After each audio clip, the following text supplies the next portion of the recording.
Hello, welcome to Screen Talk with yours truly, Nomfanelo. So, I want to talk about War of the Worlds, the recent 2025 version that's out on Prime Video that stars Ice Cube, Eva Longoria. Man, so with that movie, because first saw that movie when it first came out the day of on Prime Video, and man, it was a terrible movie, and I wasn't surprised when based on the trailer that I saw like a week prior, and then after seeing the movie, I'm like, yeah, this is not great. It's easily worst of the year, I would say so far in terms of being in that category, and arguably, I would say probably like the worst of the decade, and could be one of the worst of all time, essentially. So I did a review of this movie on Letterboxd, so I'll link it in the description. And after watching the movie, I noted that when I went on IMDb at the time, it said in the description that it essentially compared itself to District 9, which I found was hilarious, but also too quite insulting as well too to that movie because War of the Worlds is nowhere close to District 9. But then I saw what days later they changed the description on IMDb, which is hilarious. But anyway, so this video is not about my take on that movie, but so the other day I watched Drew Gooden, if I'm saying his name right. So he did his take on the movie on his YouTube channel, which I find entertaining. So if you want to check it out, it's already out there. But in the video, towards the tail end, mentions that he found a interview that the producer of World of the Worlds did on Tony's Film Club channel. And I find this interesting because since the movie came out, we have not heard much from the people involved with the movie, probably because they don't want, I guess, to, I don't know, be involved with this. I don't know. But anyway, so I stumbled upon the interview through Drew Gooden's video on this movie, and I watched a bit of it, but and then I decided, you know what, I'm gonna pause it so that I could react on this channel with that interview. So that's essentially what I'm gonna be doing today with this video. So let's check it out, shall we? Seen in my life. I really am not exaggerating with how unbelievably horrible this film is. It is absurd. It's so bad. They stopped everything in the movie to order a thumb drive off of Amazon. It is an absolute travesty to cinema. I try to see the good in every movie, but I got to tell you, this movie sucks. No one sets out to make a bad movie. It was misunderstood. All right. So yeah, I do agree that as a filmmaker myself, as a creative person, yeah, no one sets out to do a bad movie and all that stuff. But I think at the end of the day, it all comes down to intention. And like with this movie that's based off the original source material, because I believe it has been several adaptations of this, and you kind of wondered though, at least for me after watching the movie, like what was the point. I didn't really get the point of this adaptation because for me nothing about it made sense at all. So let's continue. And it's funny he says it was misunderstood, but I guess he'll explain. It reached #1 on Amazon Prime, maybe for the wrong reason, but either way, I wanted to hear the other side of the story. So I reached out to the producer, and not only did he agree to talk to me, but he even brought in the lead editor of the movie, just so we can really get into it. Let's start at the beginning. How did this movie come about? Very simple. Timur Bekmambetov, the director, producer, he and I had a working relationship on and off for about 13 years or so. And he called me one morning and asked me if I had any ideas for his screen life genre, this format. I said no, but I told him I'd think on it. I really had no ideas. I admired the format for the execution, for the cost, and also for the box office gross that he had on Searching, Missing, and the two Unfriended films at Universal. So it was clearly a very strong format. I had no ideas for it. I never even thought about it. However, about 3 or 4 days later, I called him back. He was in Europe at the time, and I pitched him the concept of let's take your format, a screen life, but let's drop in a tentpole idea. So I pitched him War of the Worlds and my take on it. And essentially, I wrote up a few pages and sent it to him. Ultimately, the trigger date of, I believe it was November 11, 2020, was our first principal photography date. And we shot for, I believe, 15 days. And throughout the rest of the In terms of the format, for me, it just does not make sense of how they executed it. I think it would have made more sense, let's say, if they actually streamlined that idea, but instead, how the movie goes about is like there's these different screens, and as the audience, you kind of like are confused as to where to focus. But yeah, I was not a fan of this form. Now, I have not seen Searching or Missing, but I've heard like they're good movies and all that stuff. But as someone, this is my first time seeing a movie in this format. I'm just not a fan of. I'm not a fan, and I'm surprised that you mentioned Timur, who produced those other movies, was involved with this one because he figured that with this format, it would have, been executed well because based off, their credits and all that stuff. I came into this project specifically because I had experience in the format. I'd worked on a few other projects, and it's a very niche genre. There's actually very few people who can do this. I think that's what gave me the opportunity most likely. Was I scared of entering this project? Yes, I was terrified, frankly, when I first got the call. And this movie, I think, is probably the most challenging screen life movie that's been made so far. Most of the time, there's about 6 video feeds on this app at all times. And on top of that, then you have, Ice Cube, who is on calls with other characters. I think there's a scene where he's on 2 calls at the same time or something like that. So there's some scenes where you end up with, about 10 video layers, 10 performance layers. And then on top of that, there's all the other computer layers. And you have to keep track of all this, make it work, make sure that everybody is able to track and follow what matters on the screen. And then, and you have the camera choreography as well. So, all of that is, it's a mountain to keep track of. And as we went through a very long post period, which took us about 2 years, I'd say, there were a lot of interruptions throughout this process. I've seen comments of people noting that, oh, you shot it in late 2020 and the movie's released in 2025 July, just to kind of hit that. I would say we experienced about 5 significant delays throughout the entire delivery process. That is production, post-production, and then ultimately delivering it to the studio. And if I can just jump to the first delivery to Universal, because initially this was made for a theatrical release to Universal. And importantly, once you turn in a movie, the studio, they're highly creative people. They're very professional. And they also show their marketing people, distribution people. A lot of comments come back in, written, very clear, annotated comments, time-coded. And then Charles and I would have to go back in, right, and address all of those comments. So it was a big team effort. And towards the latter stages, I'd say about 6 months out before final delivery, it was just Charles and I narrowing down everything because, there's a lot of people talking in the room. So we narrowed down everything to stay absolutely center stream on the A, B, and C stories. And once you have that draft, that version of the movie, you start showing people, right? So we would screen the movie often for friends and family or additional editors or, other actors or agents, managers, people that are in our group that can give us critical comments. And with that last batch of comments and studio notes, Charles and I went for about 10 months, really fine tuning the movie every day for, 8, 10, 12, 14-hour days, every day. And once you turn it in final, then it's in the studio hands. And last but not least, the studio looked at it, liked it very much. They had to come to the decision of, with any movie, whether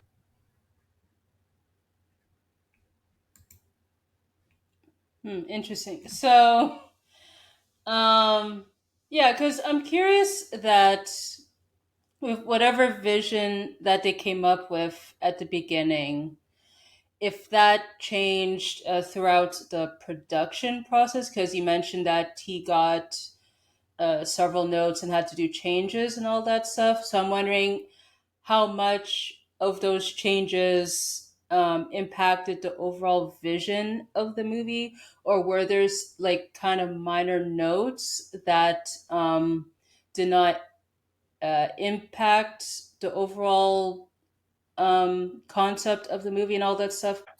this was the kind of movie that they weren't necessarily sure would work in the theaters. So they invited the big mainstream, right, branded streamers in, and Amazon saw the Amazon character, which we'll address in this call, and identified clearly this would work wonderfully for them on their platform worldwide. And here we are, cut to 3 weeks later.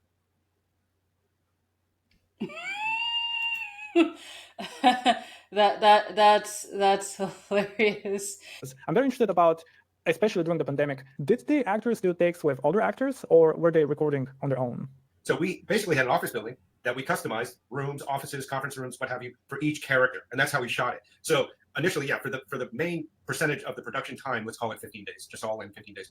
Yes, we coordinated with the actors wherever they were. Like when Eva Longoria was out in the middle of the California desert shooting the meteor scene when the first tentacle breaks out of the rock, those were remote. Those were done with the director only for the most part. And our first AD brilliantly laid out the schedule to maximize actor to actor, right? So whereas Rich Lee, our director, would have a screen or two screens in his directorial office setup, he would be able to interact with both actors in live time, real time, and also get the actors to see each other so they could act with each other. Now, one of the most popular comments I've seen is people talking about the green.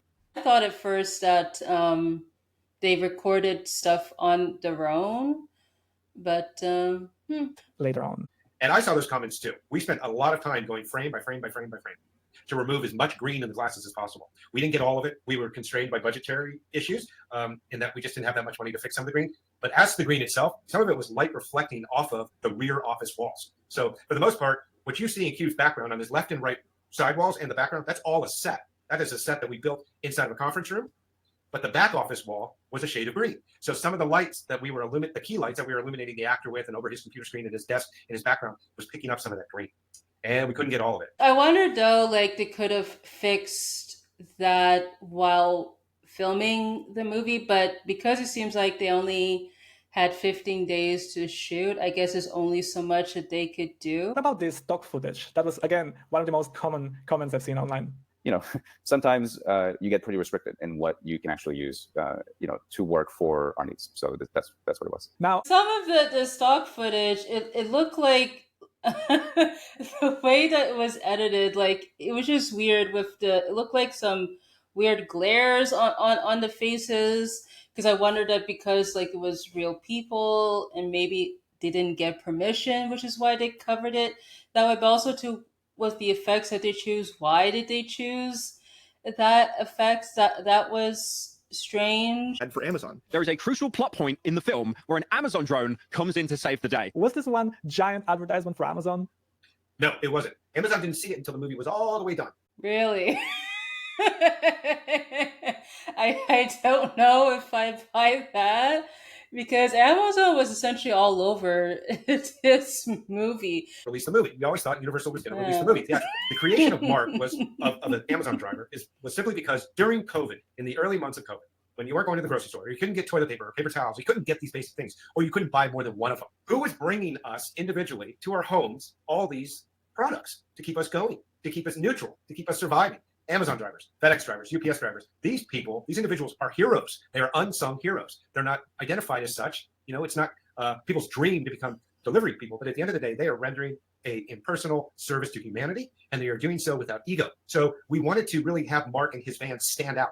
We wanted it to be recognizable, universally understood that this is a part of society that serves a very important part. Then the drone, you know, we had to figure out, how do you get Ice Cube a USB stick with a virus ready to be uploaded at his location when he's 2 miles away from where Mark is. Mark could not traverse the streets, right? So the drone came into play. The reason Charles and I decided to put the Amazon Prime Air bezel on the drone screen was because we needed to clearly differentiate the otherwise static screens of Cube's office screen. And there was also, sorry to interrupt, Patrick, there's two drone feeds in that scene. There's a drone that Dave is piloting, and then there's a drone that Mark is piloting. And so it was very confusing for a time, the edit, when you didn't have the Prime Air overlay on the Amazon drone, basically. So we needed to add that for clarity. And as to Cube going onto the Amazon.com site in order to purchase the USB stick and then trigger the delivery, right? That was the only way that the drone, which was pre-programmed to deliver to the correct address, could get the Cube, right? So we had to use those opportunities, real life opportunities, into the movie. The Amazon gift card, I would like to address that because that seems to stick out for people. When Mark's drone gets caught upside down in the street, Faith connects to that guy in the street in his tent. Unfortunately, LA has a huge homelessness problem, but we wanted to also take the everyman who is not appreciated and give that person the opportunity to help save the world, which he does. He braves and risks his life to go out to the middle of the street and turn the drone over. He is incentivized with a financial offer. And how do you get someone like that immediate money, cash in hand? Amazon gift card. Who could authorize that? Mark. You know, it just was organic. So does this mean that after Amazon licensed it, they did not add any changes? They did not say put our logo in here, anything like that? No. Nothing. Now we're getting to the release. Hmm. Hmm. Now, first of all, do you care about that? And second of all, does it affect you in any way? We didn't know how the movie was received because it wasn't promoted in a way that would suggest it's about the themes. Now, I wonder, in terms of the promotion of this movie, was it intentional to essentially just what put out a trailer a week beforehand and then drop it to streaming, or were certain discussions made prior to this that ended up having the movie dropped this way? Um, I don't know. I'm kind of leaning towards the latter since you mentioned that this movie was supposed to be put out in theaters, which I don't know if it'll do well in theaters in terms of making a profit. I mean, I think it could do well, let's say, if it was one of those Fathom events, I don't know, where or those things like a riff track, where people are just commenting on the movie and all that stuff. Being a DHS employee working for the government, saving the world with his kids is not relative at all to anyone in the world. But Q being a dad, saving his kids and family is relatable, right? So we were going for that storyline with this complete reactive occurrence. Yeah, I don't know about the family being related. They seem to be quite dysfunctional. Again, it's been a while since I've seen this movie, but yeah, I didn't really care so much for the family. And also too, it was hilarious with the widow subplot where he kept listening to the Facebook audio message. That was hilarious, especially too when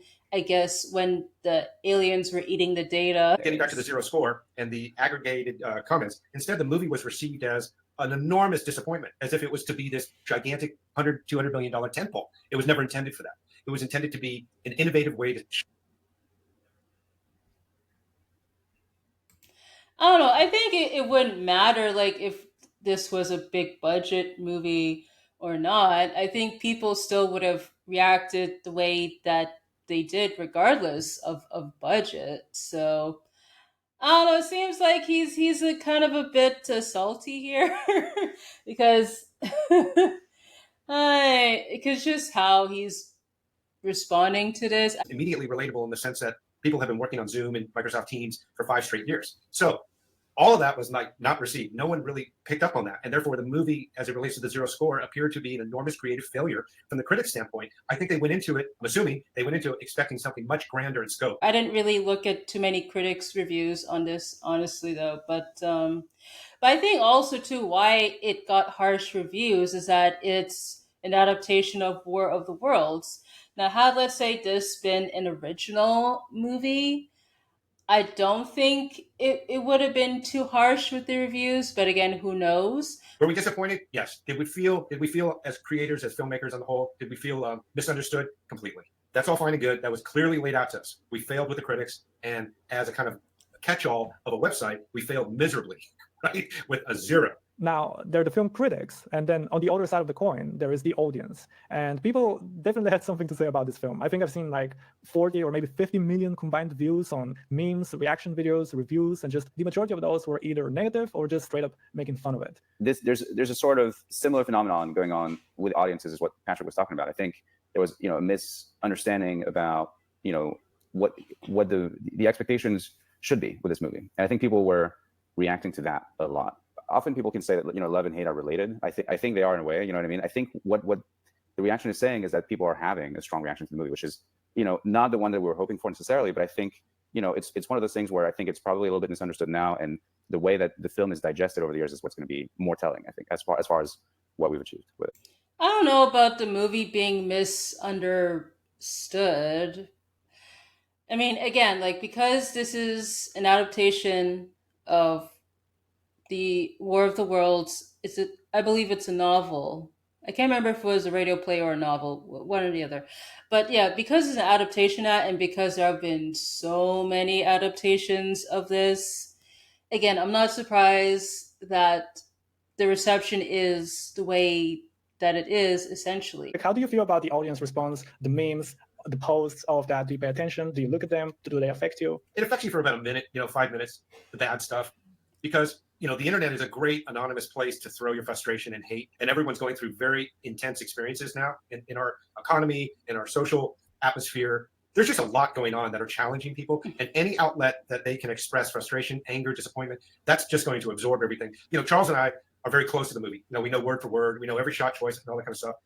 But I have gone back to watch certain sequences on Amazon properly in 4K on a big screen, and you look at it and you study it. Was that well executed dramatically, emotionally, right? Stakes, anxiety, fear, drive. You got to look at this impersonally, objectively. If we had 10, 15 million more dollars to make the movie, yeah, it would have been, would have been more polished and glossy, and we would have been outdoors a lot more. But a lot of the critiques of the movie are dealing with personal, very subjective things that people dislike. And you can't control any of it. You gotta in this business, like any business, music, art, painting, poetry, ballet, opera, live performances. I think, in my opinion, this movie was set to fail from the beginning with doing this whole notion with the screen format. Just, it did not make sense at all. And plus, to have like the aliens essentially come to Earth to eat data, essentially, just did not make sense. Where can we do better? Where were our decisions right? Where were they not so right? So I know we did our absolute best. And I mean, we called in every favor, personally and professionally, to do the best job we could. So our effort was so earnest, right? If people responded to that, great. If they didn't, great. Does it affect us?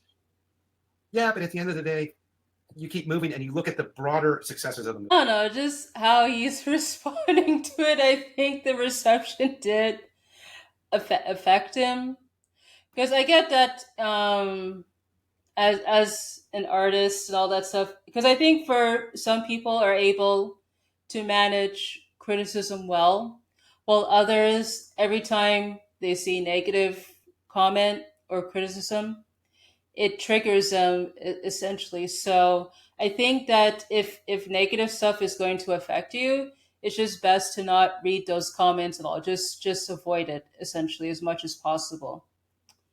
Um, I mean, constructive criticism is always helpful at the end of the day, because of course there's some people that are just gonna hate for the sake of hating, and also too, on the other side too, when it comes to positive comments.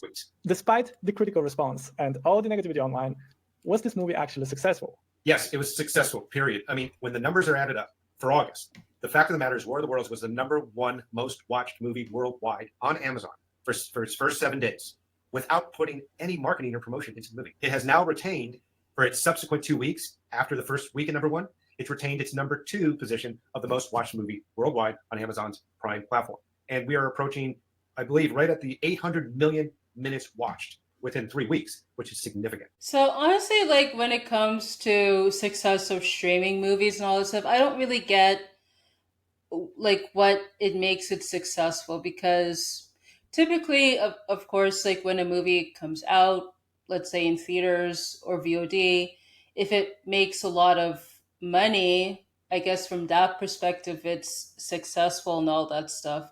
But with streaming movie, because we've seen streaming movies, they have a very, very high budget. I don't recall if what the budget is for this movie. I imagine it's small, just based on how they're responding to certain things. But but yeah, like I just don't get what a success for a streaming movie is, outside of it. I don't know, being on top of streaming charts, whether it's their own streaming charts, like within Amazon, the platform itself, or if it's Nielsen ratings. So I don't know. I don't know. But I guess like on that front, in terms of topping charts, sure, it's successful because people watched it. When you look back on this whole experience, while you're working on a movie, you lose perspective very easily about, how the movie feels. Anybody who's watching a movie is watching it for the first time. They're experiencing it for the first time. And so they feel everything that they're supposed to feel for the first time. And, and if you watch a movie multiple times, you watch it 5 times, 10 times, you lose some of that after a while, right? It becomes, you kind of become numb to the emotions you're supposed to feel while watching the movie. And while you're making a movie, you have to multiply that, by a factor of 10 or 100. You watch, Patrick and I have seen the movie, multiple versions of the movie, hundreds of times, and at the beginning, it's always, there are things that are not working the way that they're supposed to, and so you kind of like you have to imagine it's almost like sculpting. You're chipping away little by little, trying to give it the shape that it's supposed to have. But in that process, you lose a little bit of perspective. So it's not, we're always doing our best, but it's not always possible to get it fully right. It's very, very hard. Very few people do, I think. No one sets out to make a bad movie, period, ever. Yeah, that's understandable. I would say 7 days a week, in our case, to make a bad anything. We were only trying to entertain. It's unfortunate that the movie was hated or group hated or just piled on top. We have no control of that. You can only look at the end results and know if your effort was justified. And if we ascend to hold the number 4, number 5, or number 6 most watched movie on Amazon's platform ever, then we have totally been victorious. If it ascends to, as you suggested, potential cult status, we'll see. So we intended to make a good movie. I think we made a really good movie for the money we had, and we'll be fine. We'll be fine. So I want to know, what are your thoughts on War of the Worlds? What do you think what the producer and the editor had to say during this interview? Let me know in the comments section. So if you want to support me, you can visit buymeacoffee.com/Nomfanelo, where you could donate and also look at the posts I have there. Also, too, you can visit my community page on YouTube, where you could comment there as long as it's under community guidelines. And if you want to follow me on social media, my links are in the description. So I want to say thank you so much for tuning in, and I hope to catch you on the next one.